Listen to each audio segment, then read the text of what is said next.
Hi everyone, Sal Khan here from Khan Academy. Welcome to our daily live stream.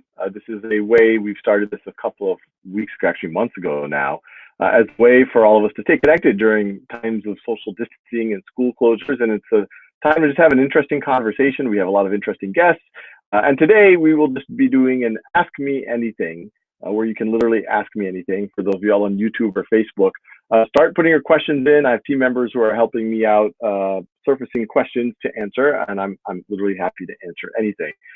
Before we start, I want to give a special thanks to several corporate partners who have allowed us to do what we're doing, especially with our response to COVID-19. Special thanks to Bank of America, Google.org, AT&T, Fastly, and Novartis. We were running a deficit even before this crisis, and you can imagine our server costs have gone up dramatically. We're trying to accelerate a whole series of programs. So this support has helped a lot, and special thanks to the many other foundations and corporations that have helped us well before COVID. But I do like to emphasize that we are still running a deficit. So if you're in a position to do so, please think about making a donation to Khan Academy. Every donation makes a difference. So with that, let's just jump into asking me anything for whatever that's worth. It looks like there's already some questions that have come in. Jason Dunlap from Facebook asks, "Hey, Mr. Khan, member of Khan Academy since 2011. So Jason, you've been with us since near the beginning. Is there a particular subject matter with which you struggled? How did you deal with it?" I think the first time that I really found myself struggling with a class, I was a student that tended to do really, I was academically doing fine most of my career. But then once I got into high school, I got really, I wanted to accelerate even more. I got very, I guess you could say, mathematically ambitious. And I think I was my sophomore year, I went to the local university and I started taking classes there. And the first few classes I found quite straight, they didn't cause too much trouble. But I remember when I took that first real analysis course. For those of y'all who aren't familiar with real analysis, that's kind of the first real, like, math course where you go really deep into proofs. You go really deep into the analysis of, the real number system and functions and all of that. And I think that switching gears from what you typically do in most of your math, your high school career, of where you're learning about, for sure, a lot of concepts and procedures, but you're not as mathematically rigorous as, I guess you could say, real mathematicians are. That actually did cause a little bit of, like, I remember there's a couple of weeks where I was just like, of course A leads to B. Why do I have to prove it? But then once I got over it, I definitely started really enjoying it. And, that's part of the reason why I eventually became a math major, because I saw the beauty in that kind of real formal logic. But that was definitely a time that I, at least, for a period, struggled a bit. Let's see if there's other courses that I really had difficulty. As I went, in my Khan Academy mode, part of the fun of my job is being able to refresh or learn new subjects to be able to teach it better. And organic chemistry is interesting because I did take it in college, and when I took it in college, I learned it. I did fine in the course. But when we were going to cover it on Khan Academy, I really wanted to be able to do it in a way that was as intuitive as what we could do in math or physics or regular chemistry or any other subject. And it did take me a little bit of time to get that intuition for organic chemistry, because the way it's typically taught, the way it's typically surfaced in textbooks, it just feels like a bunch of random mechanisms that a lot of students just go through and memorize. But when you really start to think about it, there are some very beautiful themes or concepts that transcend all of organic chemistry. It's all about electronegativity. Which atom in a molecule is the one that really wants to hog those electrons, really wants those electrons closer to it? And from then, you actually can deduce a lot of the mechanisms. You don't have to memorize them all, or even if you do memorize some of them, you can kind of see the intuition of why the universe does what it does because of the electronegativity. But that was definitely it took me a little bit of time to start to see that thread line.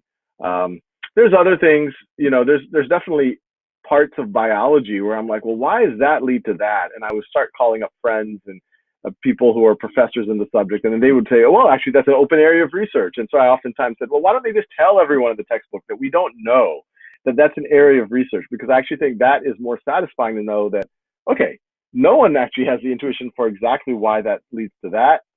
And by the way, if you're asking that question, you're already at the frontiers of research, which I think is a pretty cool idea. But yeah, let's see. Facebook, Miguel Hernandez asks, what is your biggest challenge now as the leader of Khan Academy? Great question, Miguel. I think there's a lot of layers to that. I think,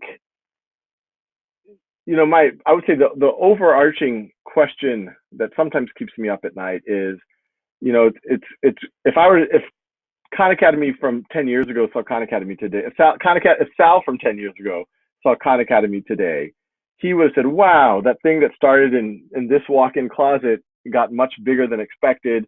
To see that we're over 200 folks, employees around the world. We have translation projects. We're across subjects and grades. That Sal from 10 years ago would have been overjoyed. We're like, wow, Khan Academy has kind of had escape velocity. It's able to have the impact that it was, just a delusion, just a dream 10 years ago. But I think now, I feel I guess you could say a stress or an urgency that we don't squander the opportunity that we have. It's great that Khan Academy has 100 million registered users and it serves tens of millions every month, but there's billions of people who need to be empowered. And, not just on a superficial level, but, we want to be able to empower them deeply across subjects and grades and create ways for them to plug into the broader system. And there's just still a lot of work to do. Even with this COVID crisis, there's a lot that's negative about this crisis. The silver lining is that there's an open-mindedness to thinking about all things, but especially education in new ways. And so I sometimes, there's a tension between, this is a marathon at the end of the day. Like, the world isn't going to change overnight, but there's moments where there's openness to new solutions. And I'm always thinking about, well, how can we, Khan Academy, really serve people right now, right when the need is urgent? So I think that's kind of at a high level, the biggest tension is, how do you balance between moving fast and being scrappy and ultra entrepreneurial with, there's a lot of, Khan Academy has a lot of users now. You have to bring them along. We have a large team. We got to make sure that we're aligned, that we're all kind of marching in the same direction, so that we can use the resources that folks are donating to us as well as possible. I think one double click below that, it's making sure that we have the resources to do what we want to do, and that we can treat it as a marathon. That we do have visibility over not just this year or the next several years, but that we have the visibility to be able to plan and actually create what the world needs, and not just follow, the latest trend or whatever seems to be hot at that moment. I think that's another thing that I think a lot about. And then you double click below that, and that gets a little bit more to the tactical level at Khan Academy. And this is, every year and every few months we have spirited conversations about prioritizing, and that's hard because when you have a limited amount of resources and you think about the scope of what Khan Academy is trying to do, there's things that we're able to do and improve on every year, and then there's things that are super valuable that we just don't have the resources, we just don't have the capacity to do every year, and that's always a little bit heartbreaking, and that's always hard to kind of thread the needle on that level. But when you really think about all of the dimensions of Khan Academy, and I have to remind myself sometimes too, because I'm sometimes in the mindset, oh yeah, it was this thing, we have the software, but if you think about, we're trying to cover 13 or 14 year grade levels. We have Khan Academy Kids. We're covering now not just math, but we're doing English and language arts, reading, social emotional learning, the sciences, the humanities. We're doing things like test prep for the SAT, for the LSAT. And we want to explore ways to work deeper with districts, give them things like district dashboards, run efficacy studies. And each of these things you can double click on and have a bunch of things that you have to figure out to do right, all while tens of millions of folks are using the platform. It can get complex sometimes. So I think navigating that complexity. But with that said, no one should feel sorry for me. I consider myself incredibly lucky to work with this team, to work with all of the community at Khan Academy, to work with the hundreds of thousands of folks who've donated to Khan Academy, to be able to work on, what I think is kind of the central issue. It's an issue of education. Even some of the issues that we're dealing with in the world right now, especially in the US right now. I talked at length about it on Monday. Um, Education can empower those who are oppressed, and it can enlighten those who are oppressors. Because I do think that most people in the world are good or can be good, but they've might have had weird thoughts or programming or experiences that maybe make them deviate from what would otherwise be their good selves. And I think education is the way to really unlock and enlighten people and to see the humanity in others and to give everyone the critical thinking, so that they can help navigate their own lives in a positive way, but also participate in a democracy. And democracy isn't just a magical thing that's always going to lead to good. In order for democracy to work, the people voting and the people that they're voting in need to be educated, have really strong critical thinking skills, be able to see issues from multiple dimensions, be able to empathize with folks who are not like themselves. And so it's a long term, it's a marathon. It doesn't fix everything overnight, but if in the long term, if Khan Academy is able to reach billions of folks and really empower them, I think we can we can make our positive dent in the universe, so to speak. Let's see. So Tina Lou says, "How many books do you read every year?" I'm not like there's famous people like Bill Gates who are known to kind of speed read, consume books at a voracious. I'm first of all, I'm not that fast of a reader. I'll say that just so other non-fast readers feel comfortable with saying that they're not fast. I have very good comprehension, but maybe that's a byproduct because I actually don't read. I'm probably the slowest read. My wife reads faster than me. My mother-in-law reads faster than me. Probably many of y'all read faster than me, but I definitely immerse myself when I'm in a book. When I'm in a book, I definitely I'm in it. I'm in that reality, and that's probably why I read a little bit slower. But depends. I probably read a handful of books a month. Maybe right now I'm reading Shantaram, which is a 900-page book, and I'm reading maybe 30 minutes a night. So that's taking me more than a couple of weeks to get through, but I'm really enjoying it.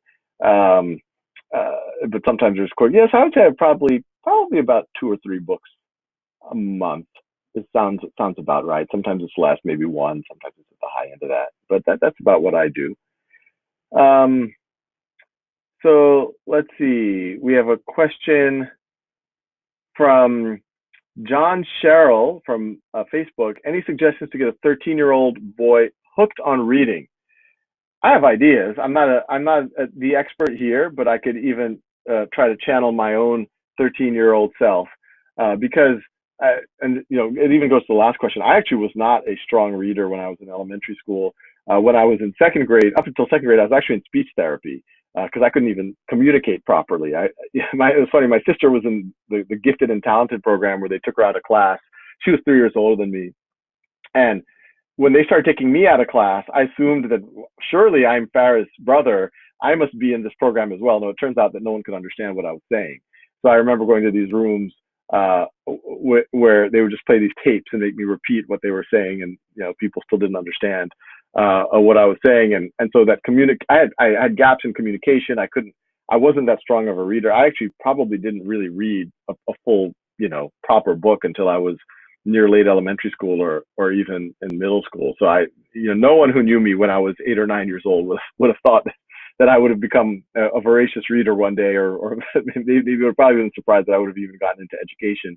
But in middle school, I think there's a lot of great books that you're exposed to in middle school, but they do tend to, or I don't know, I'm sure things have changed a bit now, but when I was in middle school, they did tend to be a little bit more of the Victorian era classics, which now as an adult I really appreciate. I mean, I said one of my favorite books is Jane Austen's Pride and Prejudice, but I think for middle school boys especially, some of the great science fiction works, not to stereotype or generalize, because I think a lot of young girls like to read these as well. But when I first read the Foundation series, and I read that in middle school. When I first read some of the Arthur C. Clarke, I read Dune in high school. I always appreciated the Victorian era, like the way to observe the nuances of society and all that, but also to have this other dimension of like space opera and like how epic the universe could be and our roles in it, and to just think about reality in different ways. I think that just gives you another dimension. So my advice, long-winded way of saying, expose your son to more types of books and see what he resonates with. And sometimes, there's this gravity to doing the very high-minded academic classic stuff, but I think there's just a beauty in just getting started reading. And once you start immersing yourself in books and you realize that it's the best form of virtual reality and probably the cheapest form of virtual reality, then I think you can get your son hooked, and then he'll start exploring things that might be a little bit out of his normal comfort zone. So that's my best guess. Let's see. There's a Nikhil Govender. Do I enjoy computer science? And if so, what's my favorite programming language? Well, I do. I mean, I was a computer science major in college, and the reason why I did that, it was, this was before it was obvious that computer science was a very pragmatic field to go into. It was because, I originally went into college wanting to be a physics major because I wanted to understand reality, and I still do. But what was captivating about computer science is that it's kind of a world where you can create a reality, and you can create tools that can scale arbitrarily to millions and millions of folks. And so that's what got me into computer science, and obviously to some degree helped me get Khan Academy going and kind of those early prototypes of our platform. I don't say I have a favorite programming language. I always view the programming languages as a means to an end. It's not like I have a deep love for Python over Java over C++ or whatever else. For me, it's a means to an end in which language is a better tool for what I'm trying to accomplish at that. I've always programmed more for the sake of trying to create something that could be useful or interesting versus kind of just the programming for programming's sake. But I could definitely see how people are attracted to the beauty of the programming itself, because there is something very beautiful about kind of the logical structures. And I think it does really help you learn to think critically and logically, regardless of whether you end up becoming a programmer or not. Let's see. From YouTube, Kevin Braza says, "Hi, Sal. Where would you say your optimism comes from? I've always admired that presence in your live streams and videos. Also, my background is middle school science and would love to help." Well, Kevin, thanks that you see that optimism. I mean, look, I think, we all have a choice in life. Things are going to happen to us for sure. And I consider myself lucky that when you look at the whole spectrum of the things that can happen to you in life, I've for the most part avoided most of the really bad ones, and knock on wood. But no matter what happens to you, a lot depends on how you choose to look at it. And there's the famous cliches: glass half full, glass half empty. And I have found that no matter what life throws at you, or at least it throws at me, if I take it from a kind of a more optimistic point of view, it's more productive, it's more constructive, it puts positive energy out there.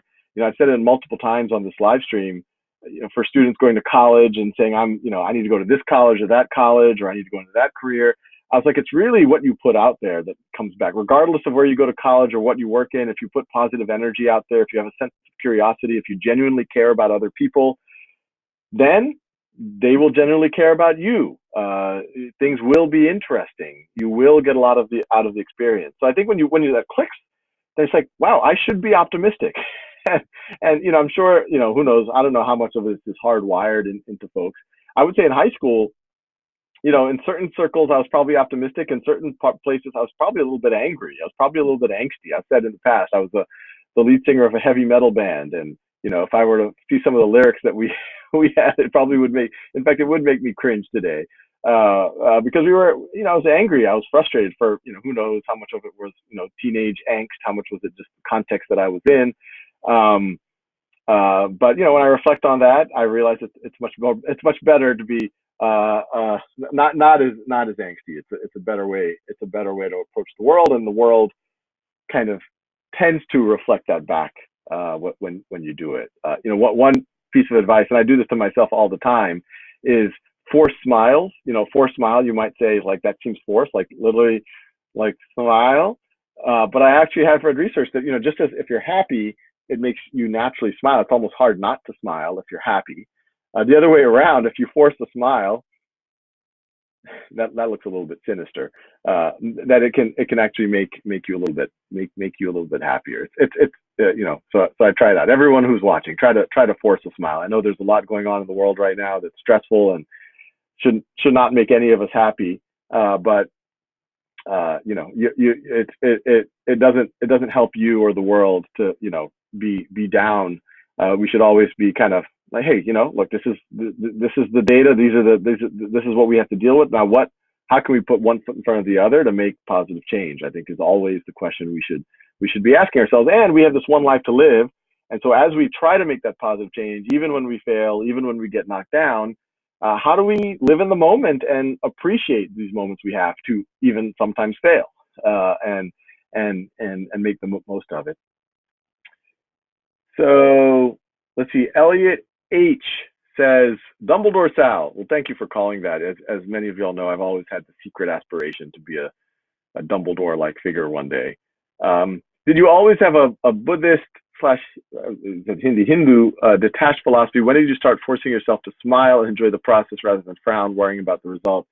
Well, Sally, it's interesting. I mean, a lot of these ideas are often associated with Eastern philosophies like Buddhists or Hindu, Vedic philosophies.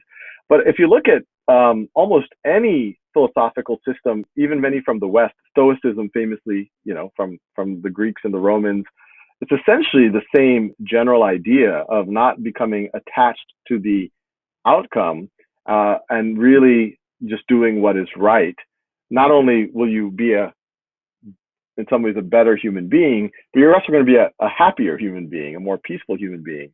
And if you look at some of especially the mystical traditions in, some of the major religions, you look at some Sufi traditions, you look at Gnosticism and Christianity, there's definitely the mystical traditions in Judaism.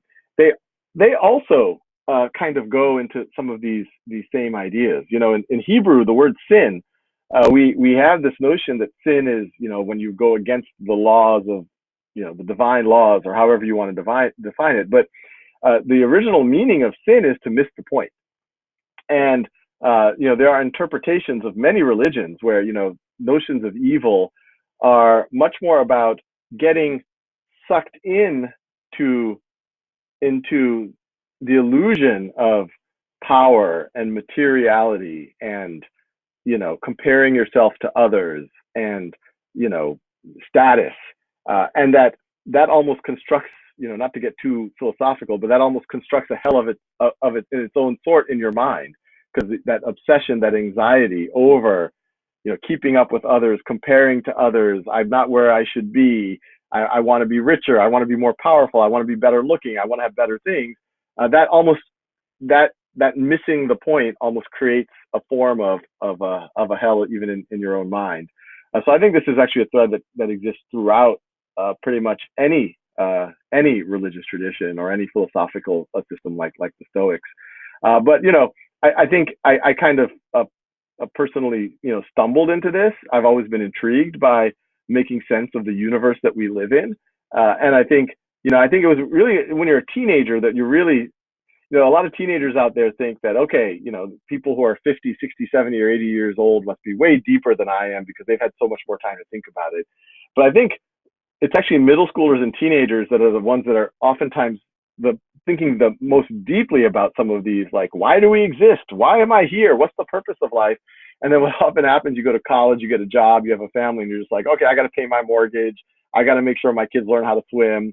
I got to, have all these social gatherings. I got to make sure that, I get that promotion. And so actually, I think a lot of adults have almost that muscle of thinking deeply about the universe we live in and what it means to be a good person, et cetera, oftentimes atrophies.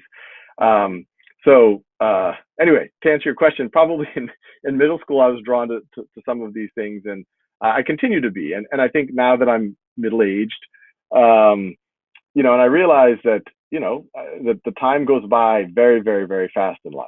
It feels like just yesterday I was in college, but that's literally 20 years ago. And, another 20 years, I'm going to be well into my 60s, and another 20 years of that, if I'm lucky, I may or may not be around. And so I think it is, you can't, a lot of times people think it's a distraction to think about these philosophical ideas or our purpose in life, or, how we fit into the cosmos, or, the nature of however you want to view it, God, the universe. But I don't think it's ever too early to think about that. If anything, a lot of the other things we we have in our life is a distraction from that. I forgot who said it. I forgot which philosophical system it came out of. But, when you meditate and you still your mind, it's much more about, it's not about forgetting your kind of problems. It's more about remembering what you really are, that you aren't defined just by your name, your persona, your gender, your status in the world, your education, all of these things that, frankly, our egos identify very strongly with. But when you really still your mind, you realize that you're an awareness, and that's all you really know. And that when you kind of strip away some of those other things, it can give you peace and clarity on a lot of levels, but not just kind of at a spiritual level, but to engage with the world as a whole. But anyway, I'll get off of my soapbox on philosophy. John Corley from Facebook says, "You are aging, Sal, just like me. Silver fox, unlike me."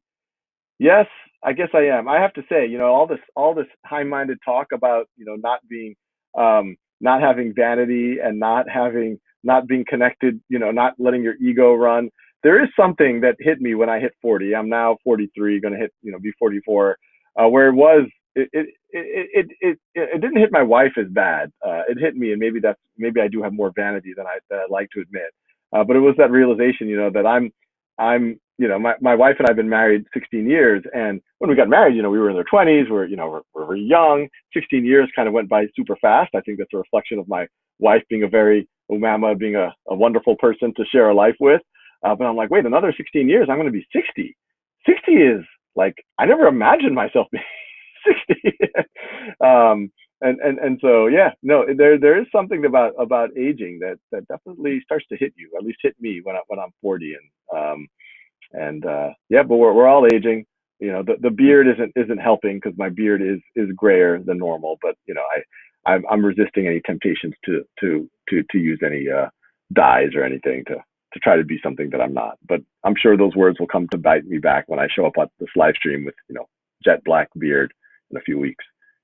Let's see. We have maybe a time for one or two more questions. Let's see. Let's see, there's a lot of, Atara Lepet asks from Facebook, how would I maintain mastery-based learning in university? What I would say, when you learn things in university, don't just cram for the test. Yes, try to get good grades, and if you need to cram sometimes because you kind of let things slide a little bit, do that. But always review it and learn, and try to learn for mastery. And if you do that, what you're going to find is, if you really master those introductory courses in college, the rest of the courses actually end up pretty intuitive. If you don't master those introductory courses in college, the rest of the courses in college are going to continue to be a struggle, and you're going to continue to have to cram, and you feel like you're not really learning anything. So I would say, especially those that introductory courses, get really deep mastery of them, and then you'll be pretty unstoppable. I mean, I know people with PhDs in biology, and they're, it's, and they'll tell you, if you really master that first year biology course, you can have a very deep conversation with them or with your professors or whoever else. So that's my best advice. Let me one more question. Tina Lu, do you like teaching? Yeah, I mean, if it's not obvious, I love it. I consider myself very fortunate, because to be able to be able to have the opportunity to learn material in a non-stressful way, where I'm not being evaluated, but I can just learn it for the sake of learning, but then have a reason for learning it, so that I can digest it in my own mind and then help other people get to the same place. I think it's an incredibly powerful thing. And I remember when I was a kid reading textbooks from, some, great thinkers, so to speak. There's a certain connection that you form across time and space when you're able to go really deep in, especially intellectual or philosophical subjects. And, I feel very privileged and very lucky that hopefully, I can help, and the Khan Academy team can help form those same connections with people that we might not know across time and space. There might be some young girl in the village someplace in 300 years, and hopefully Khan Academy is still around, and maybe some of our existing content is hopefully still useful for her. And she's just like, oh wow, I feel a connection with these folks back in the 21st century. I think there's just something really cool about that. And as I was just saying, we're in this puzzle called life, and to understand it and learning new things is the best way I can think of really trying to make sense of this puzzle we're in, this universe we're in. and our purpose in the fairly limited time that we have. So I'll let everyone go. I got a little bit more philosophical, maybe. Maybe what's going on in the world is making maybe all of us a little bit more philosophical now. I hope I pride myself at Khan Academy. We're non-political. We definitely I try to keep any kind of clear religious or spiritual beliefs to myself, because we're not about condoning one side or anything, one spiritual view or another. So I hope I didn't cross any lines. But I just want to thank everyone for joining, and as always, I enjoy this. And in these really stressful times, obviously, you have everything going on in the U.S., which is I'm trying to pick between the word fortunate or unfortunate. It's good that finally it feels like there's energy behind making change. Obviously, the unfortunate thing is the context that are forcing folks to have to take a lot of action here. But between that and obviously what's going on in COVID-19 and being socially distanced, I know it's a hard time for a lot of folks. So just encourage yourself. Don't take it easy on yourself, no matter what life stage you are in. And try to enjoy the moment. Give yourself some moments of stillness. Try to force a smile every now and then, and hopefully those smiles become a little bit more automatic and normal. And I will see all of y'all on Monday.